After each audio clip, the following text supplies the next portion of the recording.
All right, down at the Honky Shack, or I believe that's a. It's got different titles, but I think that's a Pine Top Perkins piano lick. Actually, I've heard Danny Gatton do it. Debbie Davies does it. It's like one of those blues songs everybody does. But we start talking about intervals, so I'm trying to figure out a way to show you in blues. This is mostly all like thirds, maybe some fourths in here. But this is a good thing to learn because it's just right around a straight blues in G, and we can sort of think of the cage system. You can think of this G, and then this C, and this D, and also you'll have these shapes up here too because they kind of bridge. But I'll show you. So you can think of, like I said, if you think of this, but we're going to play four. The fourth string, this is the fifth fret. Now, and we're going to bar. We're going to do this thing. I know you've done it before. Bar across three and hammer onto the third string. And then almost everything's on the second and third string that we do here. Then we're going to slide from 5 and 6 up into 6 and 7. So that interval. And then back to. We're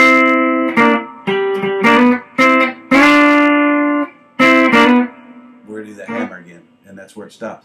Now, we got this. Now, just the one thing I would say about that, I don't know how good you do it. I hadn't done it in a while, so I was doing it on my acoustic, and I do it with my finger on my acoustic, and it sounds really great.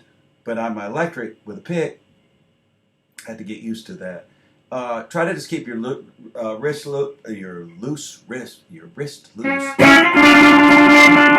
And I gotta go at hard, but the main thing is just making sure that everything else is blocked off. Your first, and your fourth string around it. That way, if you hit it, it doesn't matter, you know.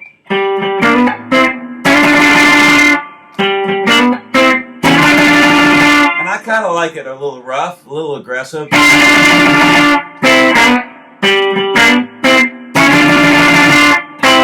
I feel better when it's more aggressive. I try to do it light. It's like I miss a little and stuff like that. So anyway, there it is. There's the riff in G.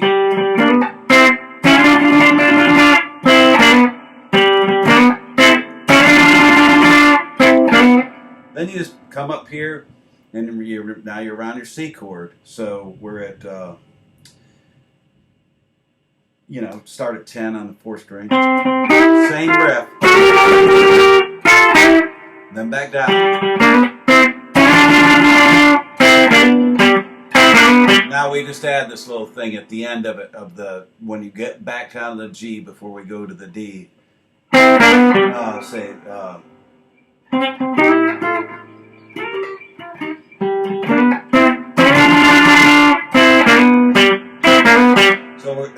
after that you play. So normally we just been going. This time we hit that note, and then this again, 5, the little hammer. Yeah. So that.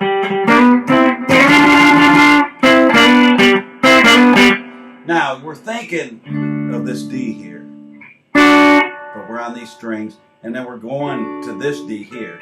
So we're going to actually go up to those two.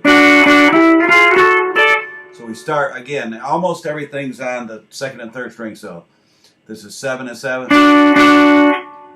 8, 9 and 7, 9 and 8. Just move it up chromatically. And then I just come over to the first and second string and grab 10. Of course, that's not, now you see that we've had all these notes here. So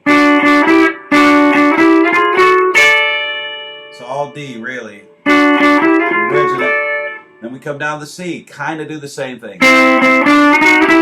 Only we just go up to here because we're changing back to G now.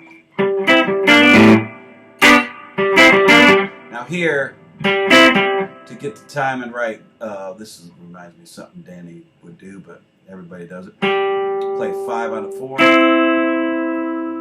and 3 on the 5th. This is 2 and 3 now. This is all the 5th fret, and then back to 4. Then our little hammer, and then the 5th fret, 4 string here, and then you got a little punch there. Now you could probably do lots of things there. You could play a 7th. I think that Debbie just plays a regular major. And that's it. The backing, the loop that I did couldn't be easier. But it's really straight. And always remember, when you're playing rhythm, man, just try to play it as best as you possibly can, like you were in a studio or you're backing up Jimmy Vaughn, man. You know, this is as simple as can be. And I did it first, I looped it slow, so let me get my tempo. Yeah. So, and I did it on that guitar, so it had kind of different sounds, but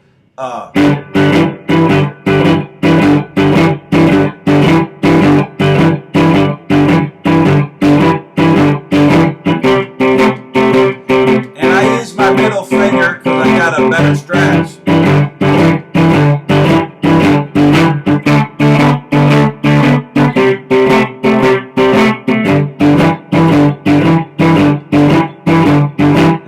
Over. The one thing that I can say, here's a little trick I learned from a blues class at Berkeley, the online thing.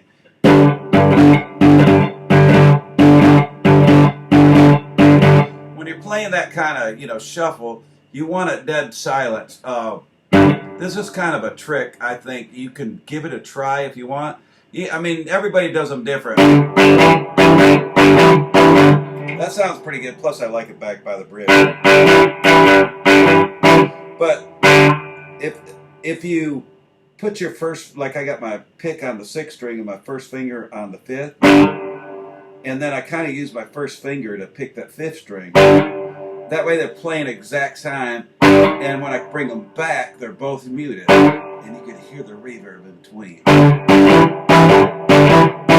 But, a rock shuffle. And just let everything ring. And when you listen to Jimmy Vaughn, you'll never hear that.